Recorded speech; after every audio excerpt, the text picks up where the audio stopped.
penciptaan, pemeliharaan Engkau selalu nyatakan dalam kehidupan kami siang dan malam Tuhan. Hingga pada saat ini kami ada kuat, kami ada sehat, itu semua karena anugerah kasih Tuhan. Kau telah mengurapi kami dalam puji-pujian kami Tuhan. Kau sudah bertahta dalam puji-pujian kami. Dan saat ini kami mau mendengarkan firman. Urapi setiap pendengaran kami Tuhan.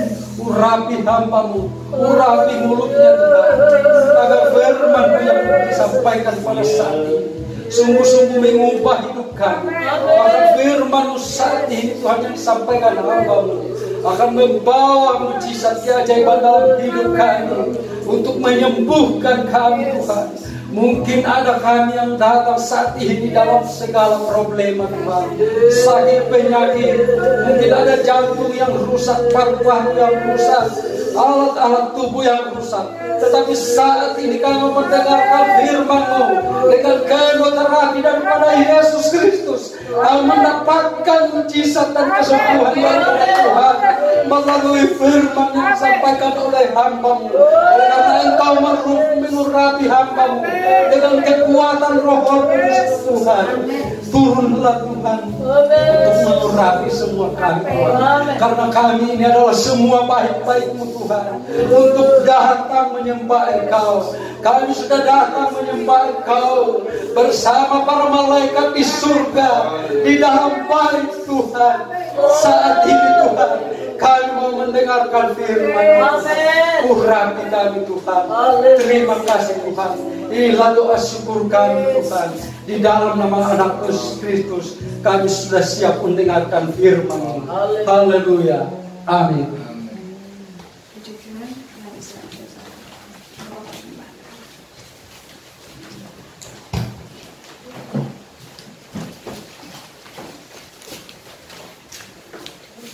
Puji Tuhan. Salam sejahtera dalam kasih Tuhan Yesus Kristus.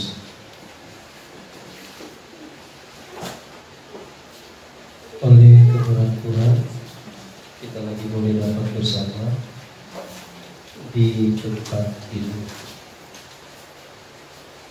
dengan cuaca yang tidak bersahabat. Tapi kita yakin dan percaya bahwa kehadiran kita tidaklah menjadi sia-sia, tapi ada berkat yang disiapkan oleh Tuhan dalam kehidupan kita semua. Sudah berada di bulan Juli, hari ini tanggal 5, dan bulan ini adalah bulan yang spesial bagi kami suami istri.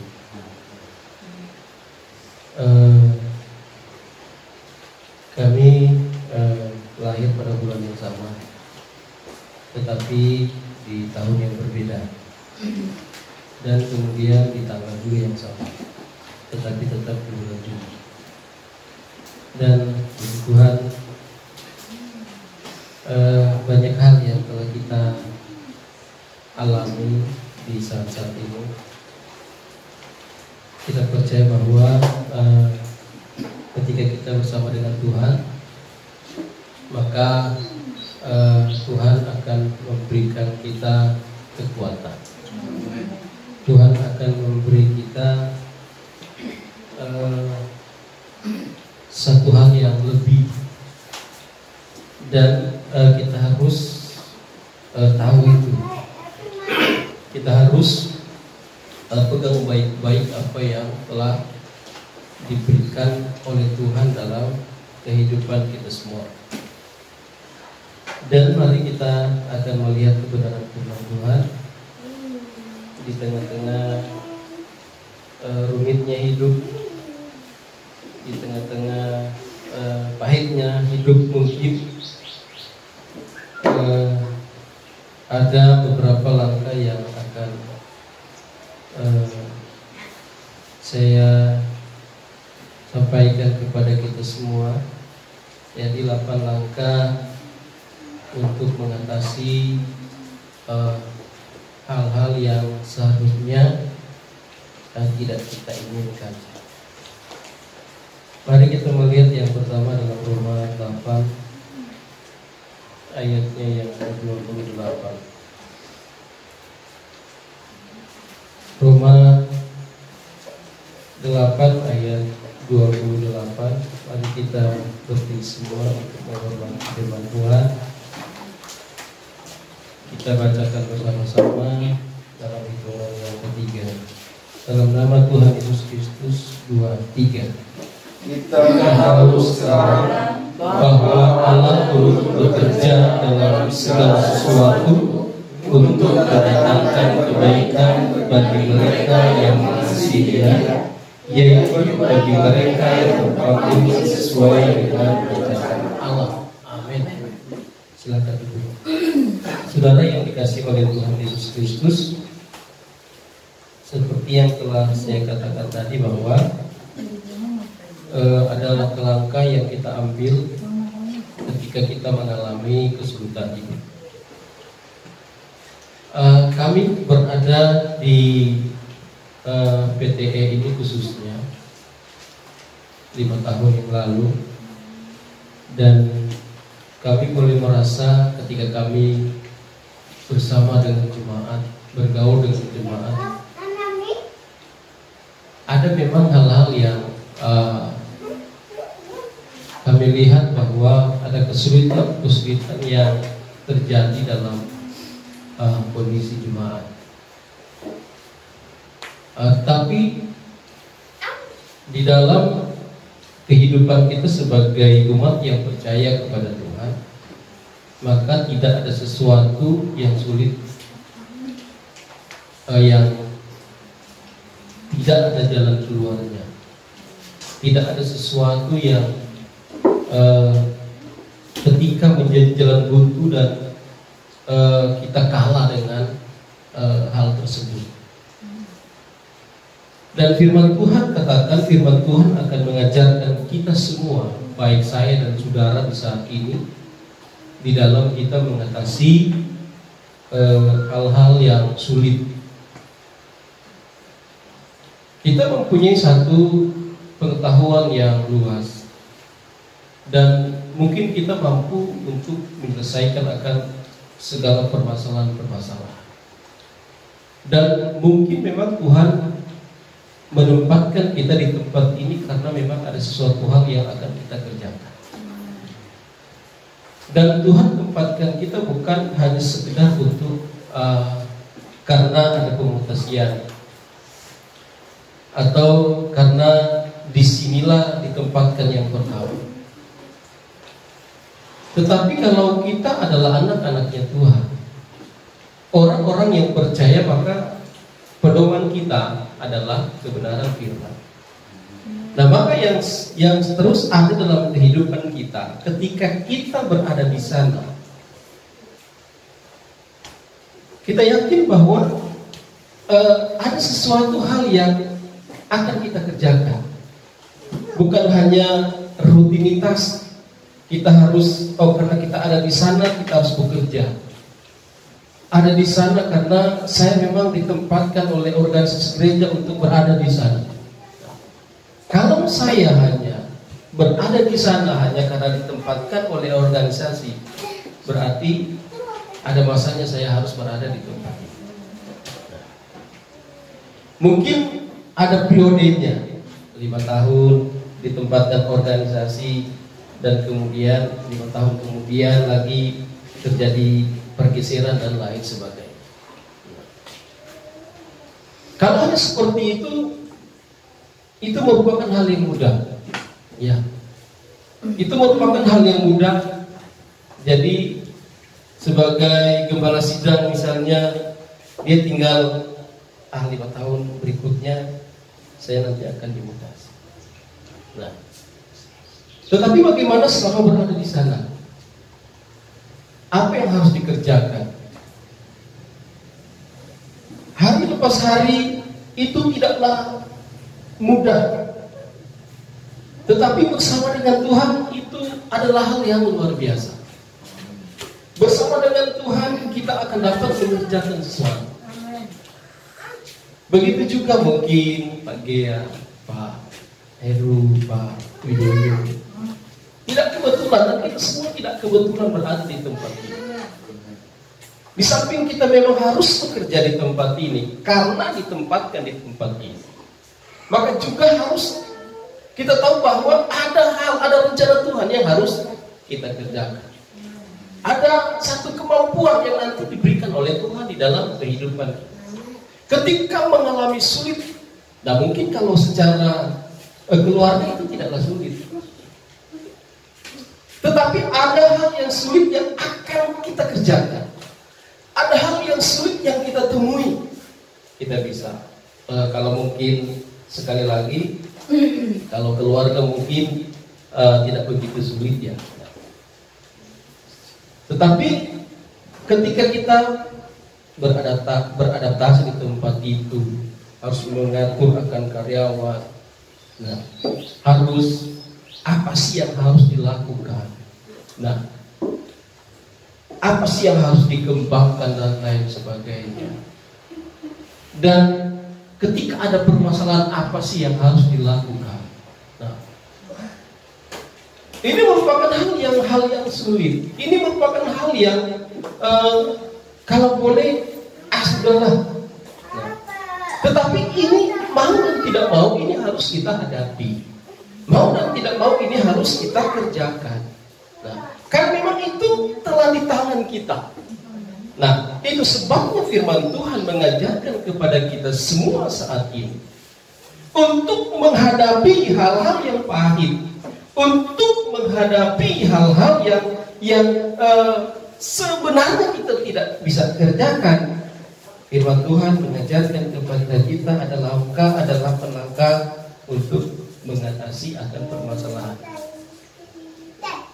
Apalagi mungkin kalau masalah keluarga, melihat suami yang seperti ini, melihat istri yang seperti ini, melihat anak-anak yang seperti ini.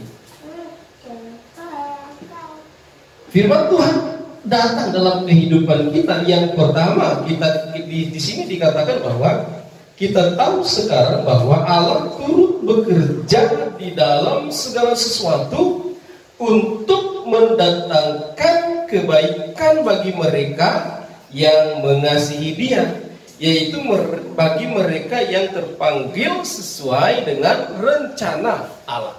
Nah, jadi sekali lagi bahwa firman Tuhan datang kepada kita semua bahwa percayalah kepada Tuhan bahwa Tuhan selalu akan mendatangkan kebaikan. Tuhan itu memberikan kebaikan dalam kehidupan kita.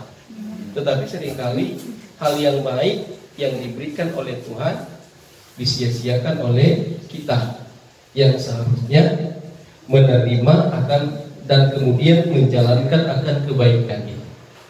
Karena firman Tuhan berkata bahwa kita ini diberikan pengetahuan yang baik, bukan pengetahuan yang tidak baik. Dan yang berikutnya, saudaraku yang dikasih oleh Tuhan Yesus Kristus, di dalam Mazmur pasal 62. Di situ kita mau menaruh pengharapan kita kepada Tuhan. Dan kita tahu bahwa di sini dikatakan dalam ayatnya yang kedua, Mazmur 62 ayatnya yang kedua, di sini dikatakan bahwa hanya dekat Allah saja aku tenang, daripadanya keselamatanku. Hanya Dialah gunung batuku dan keselamatanku, kota bentengku, aku tidak akan goyah.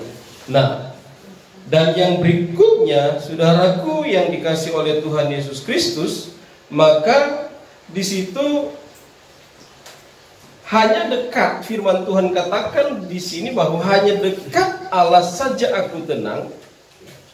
Jadi kehidupan kita yang adalah anak Tuhan, seharusnya kita mendekatkan diri kita kepada Tuhan, bukan menjauh dari Tuhan.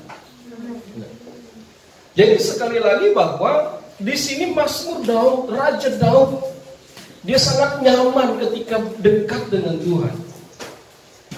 Dia sangat rindu terus dekat kepada Allah. Dia bergaul karib. Firman Tuhan katakan bahwa di situ dia memberikan seluruh hidupnya kepada Tuhan. Raja Daud ini bukan orang yang sembarangan. Walaupun awalnya dia adalah orang yang susah, dia adalah orang yang sebenarnya tidak layak untuk menjadi seorang raja. Tetapi di situ Tuhan mempercayakan baginya sesuatu yang sangat besar.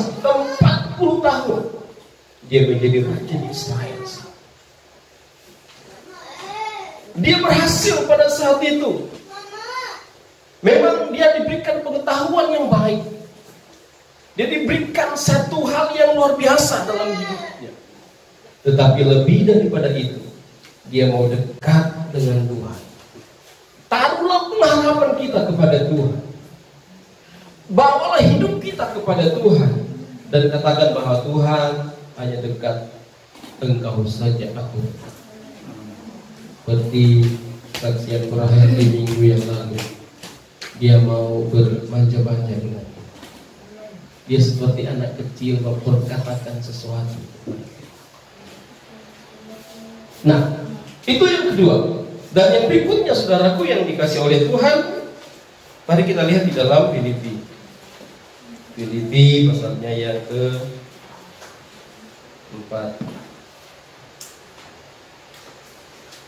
ayat 8. Dia berkata seperti ini, marilah kita mau menjadi orang yang optimis. Kita bukan menjadi orang yang pesimis. Dalam Filipi pasalnya yang ke-4 ayat 8 dia berkata seperti ini. Jadi akhirnya saudara-saudara, semua yang benar, semua yang mulia, semua yang adil, semua yang suci, semua yang manis, semua yang sedap didengar, semua yang disebut kebajikan dan patut dipuji, pikirkanlah semuanya itu. Nah, jadi saudara yang dikasih oleh Tuhan Yesus Kristus, dalam ayatnya yang ke-9 dia berkata bahwa dan apa yang telah kamu pelajari, dan apa yang telah kamu terima, dan apa yang telah kamu dengar, dan apa yang telah kamu lihat padaku, lakukanlah itu, maka Allah sumber damai sejahtera akan menyertai kamu. Dan yang ketiga, mari kita mau memberikan satu kepastian dalam hidup ini. Apa yang harus kita kerjakan? Jangan mundur. Tetapi firman Tuhan katakan di sini, maka di dalam ayatnya yang ke-8, saudara-saudara, di sini ungkapan daripada Rasul Paulus kepada jemaat yang ada di Filipi. Dia katakan semua yang benar, semua yang benar, semua yang adil di situ, dan kemudian semua yang mulia, semua yang suci, semua yang manis, semua yang sedap didengar, semua yang disebut kebajikan dan patut dipuji, pikirkanlah semuanya itu. Nah, jadi kita melihat di sini tidak dikatakan dalam kebenaran firman Tuhan semua yang tidak baik. Nah, sebab yang tidak baik itu firman Tuhan berkata itu bukan daripada Allah, bukan daripada Bapa. Yang firman Tuhan inginkan, yang Dia ingin ajarkan dalam kehidupan kita, bagaimana kita mau melihat hal-hal yang mantap, yang bagus. Kita mau meniru gaya hidup daripada hal-hal yang baik. Kita tidak meniru gaya hidup daripada orang yang seringkali hidupnya seperti ini. Oh, saya pun bisa seperti itu. Tetapi firman Tuhan ajarkan dalam kehidupan kita, yang benar. Kita lihat itu. Kita contoh apa yang benar, semua yang benar. Itu kita contohi. Dan kemudian kita lihat di sini semua yang mulia, semua yang adil. Jadi adil. Ada status di Facebook. Rupanya mungkin kakaknya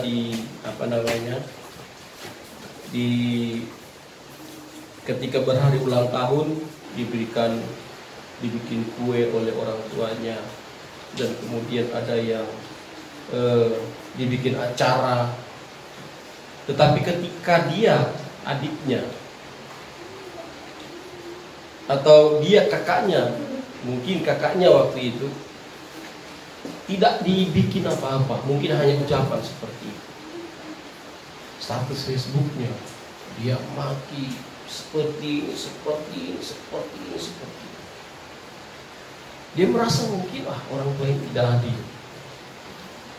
orang tua ini kok pilih kasih dan lain sebagainya.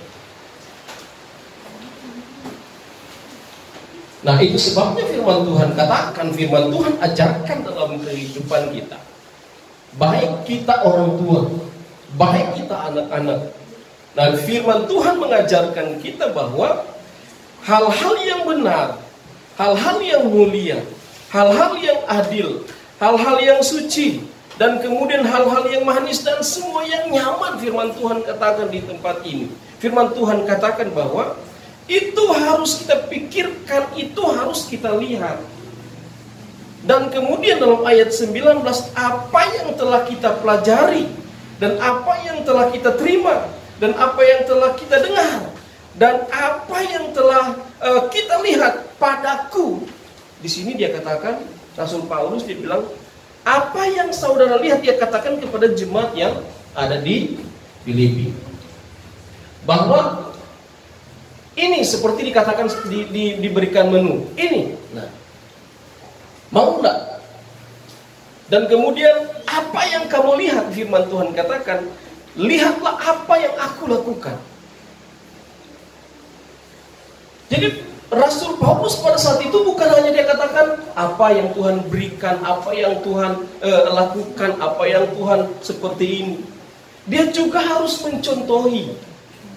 Jadi Rasul Paulus itu dia katakan, apa yang kamu lihat padaku, lakukanlah ini. Apa yang kamu lihat padaku, lakukanlah ini. Karena saat itu memang jemaat yang ada di Filipi melihat apa yang harus mereka banggakan, ada yang harus mereka lihat saat itu. Sebagai pemberita Injil, Rasul Paulus sebagai pemberita Injil, dia juga harus menampakkan hal-hal Injil, bukan hanya sekedar mengucapkan, tetapi tidak melakukan. Karena ini satu tanggung jawab. Di dalam firman Tuhan berkata, yang aku takutkan,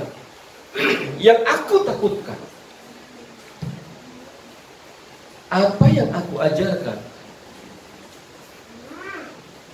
aku yang mengajar, tetapi aku sendiri yang terbuang. Aku sendiri yang ditolak. Ketika dalam Lukas berkata bahwa aku tidak mengenal kamu, dalam Matius berkata bahwa hanyalah kamu sebagai pembuat kejahatan. Tetapi yang kedua berkata, bukankah aku pembuat mujizat Tuhan? Bukankah aku pernah mentobatkan sekian ribu orang? Tetapi Tuhan katakan, ini adalah kamu, karena kamu membuat kejahatan. Nah, jadi saudaraku yang dikasih oleh Tuhan Yesus Kristus, itulah yang ditakutkan oleh Paulus. Yang ditakutkan oleh Paulus, apa yang dia sampaikan, itu yang harus dikerjakannya. Apa yang dia sampaikan, karena mereka tahu bahwa Rasul Paulus ini, dia sebenarnya kalau saya perhatikan, dia sebenarnya bukan orang yang jahat. Pada saat itu, karena kan itu hal yang benar bagi agama dia pada saat itu merupakan hal yang benar. Dia menarik orang-orang Kristen di Yerusalem, dia membunuh untuk mempertahankan akan agamanya sendiri. Bagi mereka itu hal yang benar. Tetapi bagi kita dia itu jahat. Tetapi dia melakukan hal yang benar. Bagi dia itu hal yang benar. Saudara yang dikasih oleh Tuhan Yesus Kristus, dalam kehidupan kita sebagai orang yang percaya, sekali lagi, ketika kita belajar melayani Tuhan, ketika kita menjadi anak Tuhan, ketika kita menjadi orang yang percaya kepada Tuhan, kita telah dilengkapi oleh hal-hal yang seperti itu. Firman Tuhan katakan dalam Filipi 4 ayat 8. Di situ marilah kita mau lihat semua yang benar, semua yang suci, itu harus kita lakukan.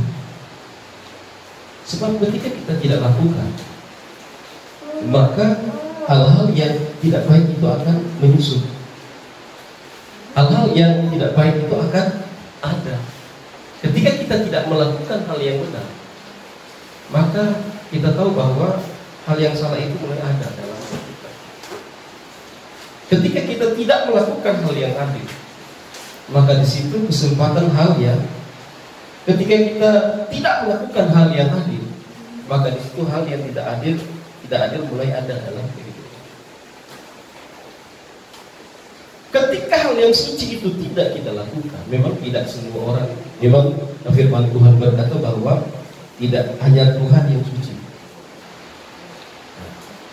Tetapi seboleh-bolehnya kesucian daripada Allah itu kita perhatikan.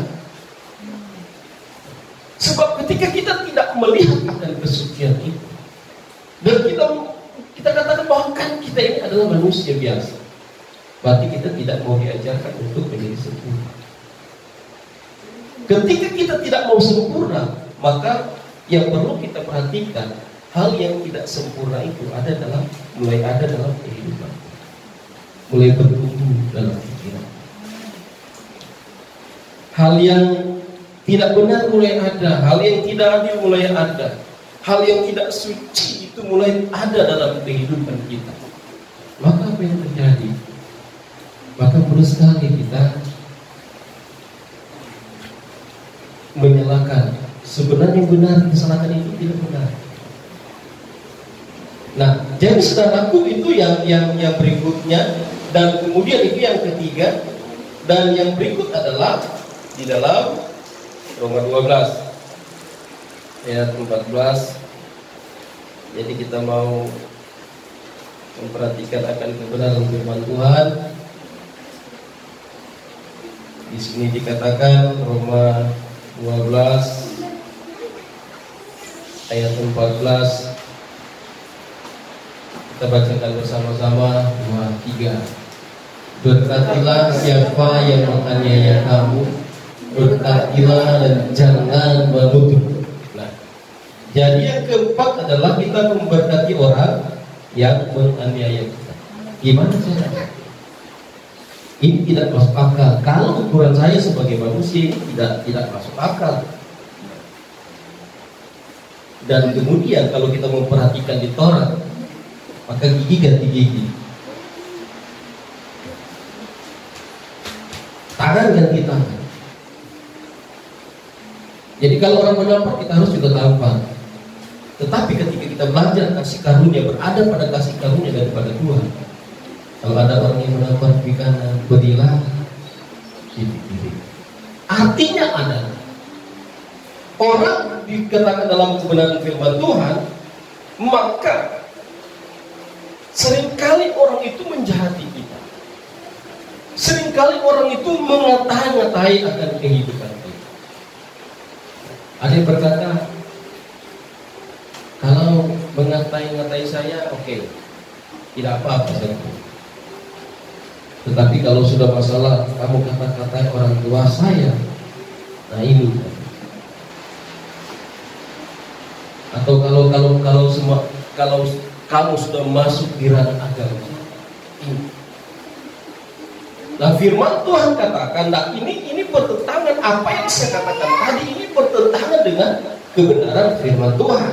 Nah, firman Tuhan ajarkan dalam kehidupan kita, orang yang menganiaya kita, kita berkati. Orang yang tidak baik kepada kita, kita harus baik kepada dia. Kita menegur, kalau dia salah, kita tegur dia. Kalaupun dia tidak terima, kalaupun dia mungkin tidak menerima dengan baik, yang penting tugas kita telah memberkati akan hidupnya. Dengan cara untuk menarik dia, menarik kembali dia untuk berpikiran yang baik. Karena ketidakbaikan itu sudah mulai ada dan tertanam dalam kehidupan orang. Tugas kita adalah ketika kita adalah orang yang baik, kita mau melakukan hal yang baik, walaupun seringkali kebaikan kita tidak diterima. Apa yang kita sampaikan seringkali tidak diterima oleh orang itu.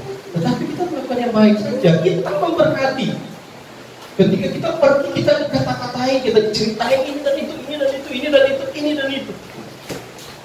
Tetapi saudaraku yang dikasih oleh Tuhan, berkatilah orang yang menganiaya kamu. Berkatilah orang yang menganiaya kamu. Ini masalah harga diri, Pak Gembala. Ini masalah harga diri, Pak. Nah, ini masalah seperti ini saya tidak mau untuk mengalah. Tapi firman Tuhan katakan, mengalah saja. Tapi kita harus tegakkan keadilan itu, kita harus tegakkan. Ketika ada beberapa jatuh, sebenarnya kalau membahas Taman Eden, seringkali saya bertanya-tanya dalam saya belajar tentang firman Tuhan. Kalau membahas Taman Eden sebenarnya mereka di sana dan kemudian jatuh, sebenarnya merupakan hal yang gimana ya?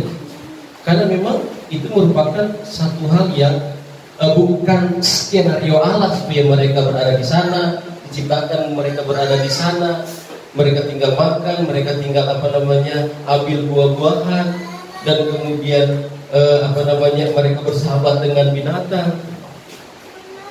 Dan kemudian mereka jatuh ke dalam dosa, atau diizinkan oleh Allah jatuh ke dalam dosa. Nah, jadi sebenarnya kalau kita melihat, sebenarnya ini merupakan apakah ini skenario daripada Allah atau tidak? Nah, kalau memang mereka makan kan tinggal di Allah kan langsung jangan haram. Nah, iya kan? Nah, jangan, itu kan sudah pernah saya bilang. Untuk jangan dimakan, kan kita makan. Buktinya pada saat itu ketika mereka jatuh dalam dosa, ketika kehidupan mereka tidak suci lagi, dan kemudian mata mereka terbuka, mereka sembunyi, mereka mendengar ada suara langkah daripada Allah, dan mereka bersembunyi. Berarti ada kehadiran Allah di sana. Dan kemudian Allah itu berkata kepada dia, ada di mana engkau? Sebenarnya kalau membahas hal ini seringkali sebenarnya saya seringkali berkata gimana. Tetapi saudaraku yang dikasih oleh Tuhan, dalam kehidupan kita sebagai orang yang percaya kepada Tuhan, kita mau melihat segala sesuatu dengan hal yang bagaimana kita hidup di zaman sekarang ini. Bagaimana Tuhan memberikan satu tanggung jawab dalam kehidupan kita. Bagaimana kita harus melakukan akan kebenaran firman Tuhan. Dan melakukan kebenaran firman Tuhan ini bukan hal yang mudah. Apalagi ketika kita melihat di dalam Roma 12 ayat 14. Saya tidak terima itu. Saya tidak mau seperti ini. Tetapi itu harus kita lakukan. Apalagi kalau sudah, ini sudah keterlaluan kan. Berkatilah orang yang menganiaya. Itu yang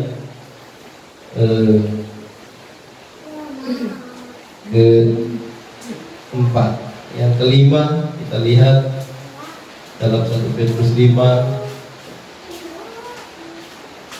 Jangan biarkan, kita lihat di sana 1 Petrus 5 ayat 8 dan ayat 9. Kita baca bersama-sama. Kita lihat di proyektor aja. 23. Sadarlah dan berjaga-jagalah, lawan musuh iblis berjalan keliling sama seperti singa yang mengaum-ngaum dan mencari orang yang dapat ditelannya. Lawanlah dia dengan iman yang teguh, sebab kamu tahu bahwa semua saudaramu di seluruh dunia menanggung penderitaan yang sama. Amin. Nah, jadi yang kelima, firman Tuhan katakan, maka jangan biarkan kita ini diperbudak oleh kuasa kegelapan. Nah, jadi di sini dikatakan sadarlah dan berjaga-jagalah, lawan musuh iblis berjalan keliling sama seperti singa yang mengaum-ngaum dan mencari orang yang dapat ditelannya. Nah, jadi iblis itu firman Tuhan katakan dia seperti singa yang berkeliling dan kemudian dia mencari sesuatu. Dia mencari kepada siapa yang akan ditelannya. Dia dekat kepada si A, dia dekat kepada si B, dia dekat kepada Pak G, dia dekat kepada Pak Dima, dia dekat kepada Pak Widoyo, Pak Erdan, kita semua. Nah, jadi bukan berarti kita kan ini anak Tuhan. Nah, kita harus hati-hati. Kita anak Tuhan, justru itulah yang seringkali dihantam oleh kuasa kegelapan. Iblis itu datang terus, dia mengintimidasi kita terus. Dia mencobai dan mencobayakan kehidupan kita. Itu sebabnya salah satu kejatuhan. Nah, jadi saya kembali lagi ke Taman Eden.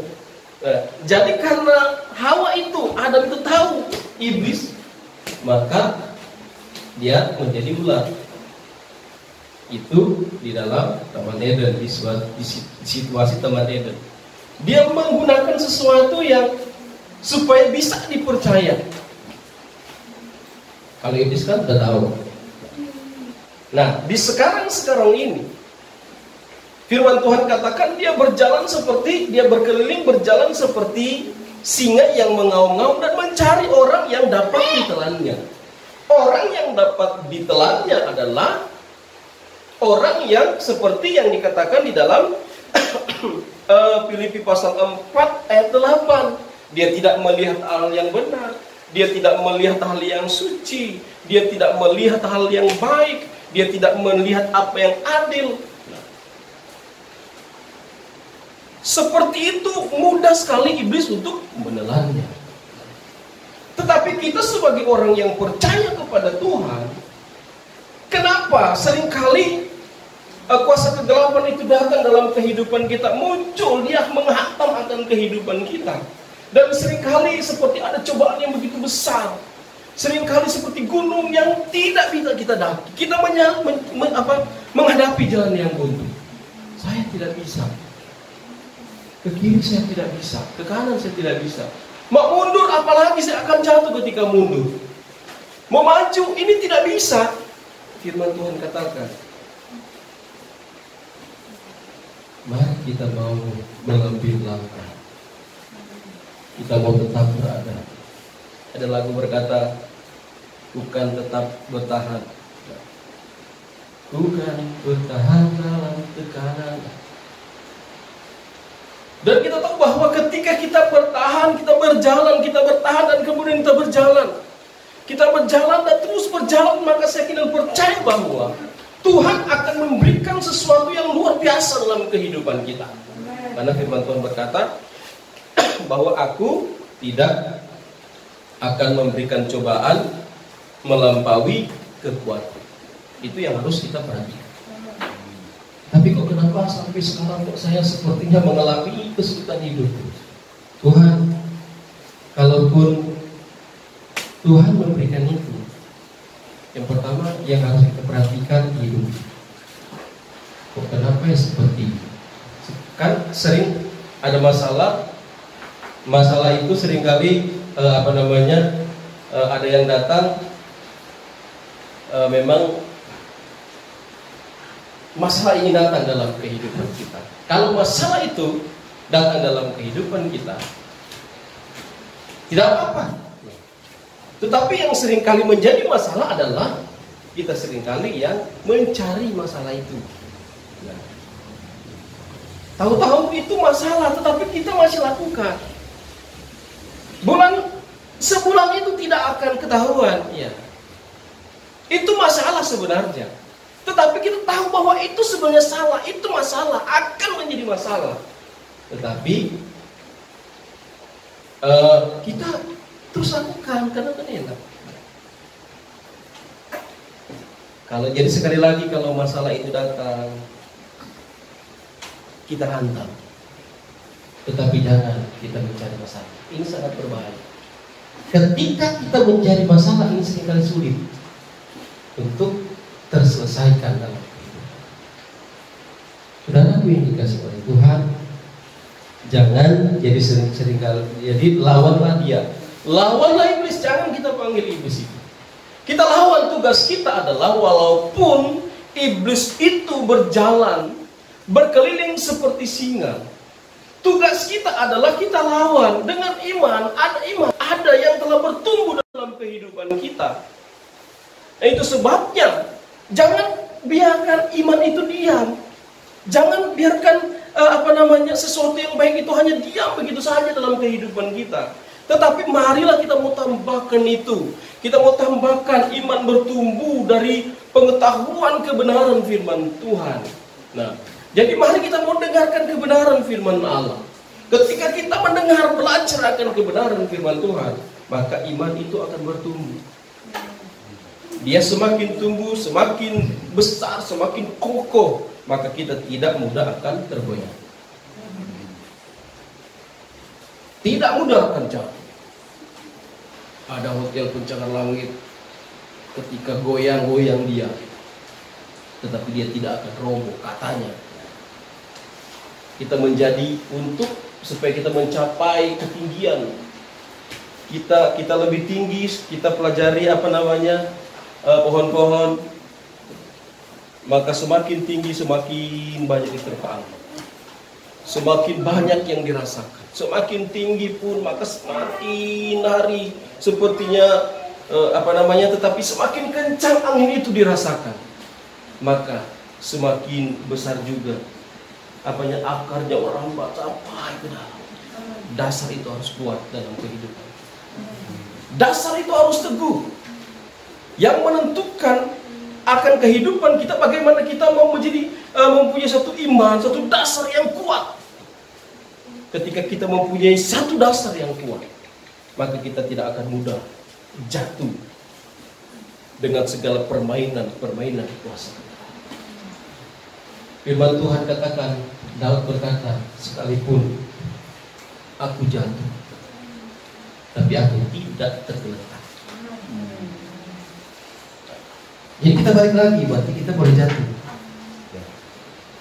Yang penting kan kita tidak pasrah kan. Jangan seperti itu. Jadi sekali lagi kalau masalah datang kita dapat, tapi sekali lagi kita jangan mencari akan masalah tersebut. Nah, kita lawan iblis itu. Dan kemudian dalam 1 Yohanes 1 ayat 9, di situ dikatakan, jika kita mengaku dosa kita, maka Ia adalah setia dan adil, sehingga Ia akan mengampuni segala dosa kita dan menyucikan kita dari segala kejahatan. Nah, jadi amin. Jadi jika kita mengaku dosa kita, mengaku dosa saja. Siapa sih kita ini sebenarnya? Kita ini hanya gumpalan tanah liat dua ada. Kita tidak ada arti apa-apa di hadapan Tuhan. Apalagi kalau kita jauh, kita tidak mengenal Tuhan, kita tidak ada arti apa. Tetapi kita menjadi orang yang berarti ketika kita percaya kepada Tuhan. Di situ dikatakan di dalam ayatnya yang ke-9, maka jika kita mengaku dosa, maka Ia adalah setia dan adil, sehingga Ia akan mengampuni segala dosa kita dan kemudian menyucikan kita dari segala kejahatan. Ketika dosa kita telah diampuni, ketika kejahatan kita telah diampuni, jangan kita lakukan kesalahan lagi, jangan kita lakukan akan dosa lagi. Ada orang yang telah dipenjara sekarang, bebas karena COVID, istilahnya itu. Jadi bebas karena COVID supaya mereka tidak terjangkit. Jadi seharusnya belum dibebaskan, tetapi mereka telah dibebaskan. Nah, tapi yang mereka lakukan setelah keluar sehari 2 hari, mencuri. Mereka melakukan kejahatan. Nah, rupanya mereka telah enak dengan melakukan hal-hal yang jahat. Rupanya mereka telah enak dengan segala apa yang mereka lakukan sehingga mereka masuk di penjara itu. Rupanya dalam pemikiran mereka, kalau saya keluar saya akan begitu lagi. Kalau kita telah diampuni, kalau kita telah ditebus, maka jangan kita melakukan hal-hal yang menyakiti hatinya Tuhan. Ini berbahaya. Nah, dan kemudian kita mau berserah kepada Tuhan. Jadi jangan biarkan iblis memperbudak kita. Kita mau percaya kepada Tuhan dan kemudian kita mau berserah. Di dalam Filipi 4, kita lihat lagi dalam ayat 13, di situ dikatakan dalam Filipi 4 sampai ayat 13. Dalam Filipi 4 ayat 13. Di situ dikatakan begini. Segala perkara dapat kutanggung di dalam Dia yang memberi kekuatan kepadaku. Nah, di dalam hati kita mau berserah. Kita berserah karena segala perkara dapat kutanggung di dalam Dia yang memberi kekuatan. Nah, jadi kita dapat menyelesaikan segala permasalahan hidup ini. Memang kita mempunyai satu kepintaran yang bagus, tetapi sekali lagi karena Tuhan yang memberikan itu dalam kehidupan kita, sehingga kita dapat menyelesaikan semuanya. Dan yang berikutnya adalah kita mau memuliakan Tuhan dalam 1 Korintus pasalnya yang ke-6, ayatnya yang ke-20. Nah, jadi 1 Korintus pasal 6 ayat 20 kita baca bersama-sama. 2, 3. Sebab kamu telah dibeli dan harganya telah lunas dibayar. Karena itu muliakanlah Allah dengan tubuhmu. Nah, jadi kita tahu, kita harus sadar. Nah, jadi di dalam kita menghadapi akan kesulitan hidup ini, cara mengatasinya adalah kita mau percaya kepada Tuhan. Kita mau menaruh pengharapan kepada Tuhan. Kita mau optimis dalam hidup ini. Dan kemudian kita memberkati orang yang menganiaya kita. Dan kemudian jangan biarkan iblis itu memperbudak kita. Dan yang berikutnya adalah percaya kepada Tuhan. Dan kemudian kita berserah. Dan yang terakhir adalah kita mau memuliakan Allah. Karena Dia, firman Tuhan katakan, karena sebab kamu telah dibeli dan harganya telah lunas dibayar. Itu sebabnya kita memuliakan Allah dengan hidup kita. Puji Tuhan, sampai di sana.